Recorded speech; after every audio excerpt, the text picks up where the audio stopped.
Ya, pada kesempatan kali ini Sobat Investor, kita akan membahas ya, kita akan berdiskusi tentang BPI dan Antara yang sudah diresmikan oleh Presiden Prabowo Subianto.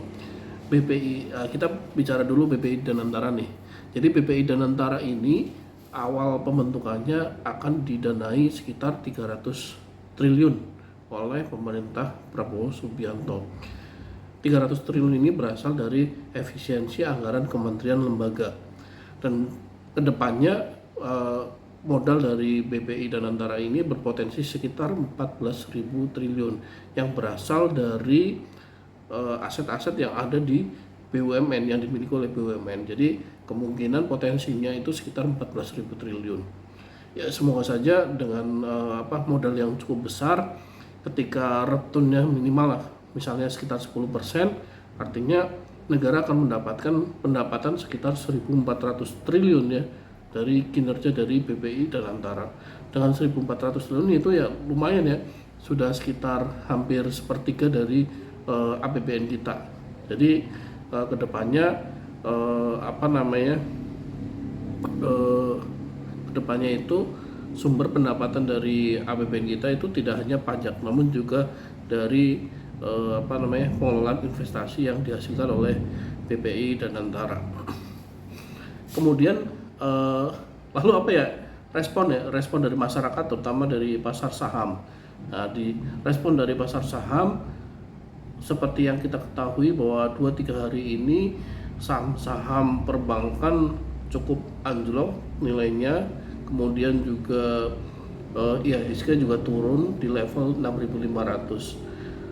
Saham-saham perbankan memang anjlok ini ada beberapa faktor ya, seperti yang sudah berseliweran lah gitu kan di masyarakat, bahwa ada perusahaan Cina yang mengelola tambang Morowali itu katanya kolaps, dan pembiayaan dari perusahaan tersebut sebagian berasal dari bank-bank nasional seperti BCA, kemudian Bank Bukopin, dan mungkin bank yang lainnya saya kurang paham. Nah, itu mungkin sentimen negatif dari situ, tapi BPI dan Antara juga memiliki andil dalam menurunkan saham-saham ini gitu kan, karena sentimen negatifnya cukup besar.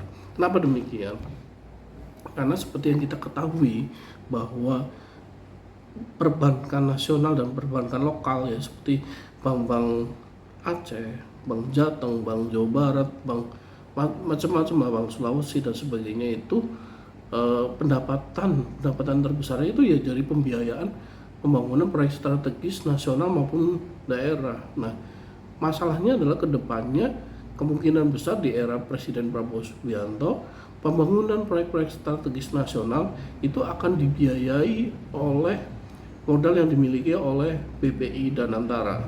Artinya pendapatan yang biasa didapatkan oleh perbankan lokal maupun nasional dari proyek strategis nasional setidaknya 5 tahun ke depan itu bisa terancam gitu kan.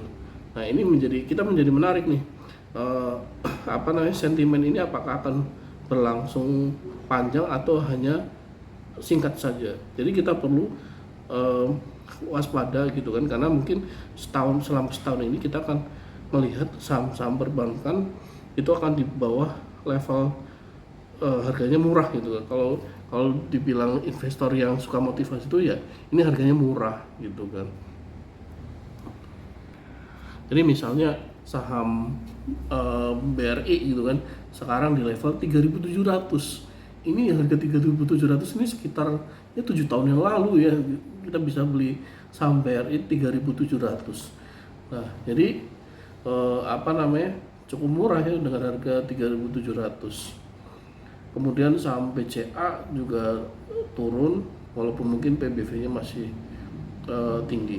Jadi yang menarik ini adalah saham-saham. Jadi kalau masih kepengen beli saham bank gitu kan, memanfaatkan penurunan ini, menurut saya sih lihat saham-saham yang dividennya masih gede gitu kan, seperti BRI gitu kan, dividen yieldnya masih gede, dan itu kinerjanya juga tahun kemarin 2024 masih bagus ya.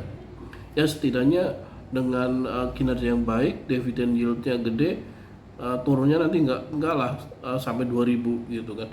Kalau yang lain belum tentu gitu kan, karena kita nggak tahu nih kinerja dari perbankan tersebut akan seperti apa nantinya. Jadi mungkin itu saja ya diskusi kita kali ini. Mungkin kalau ada pendapat dari sobat investor tentang BPI dan Antara ini, silakan komen di kolom komentar. Terima kasih, bantu subscribe-nya ya. Terima kasih.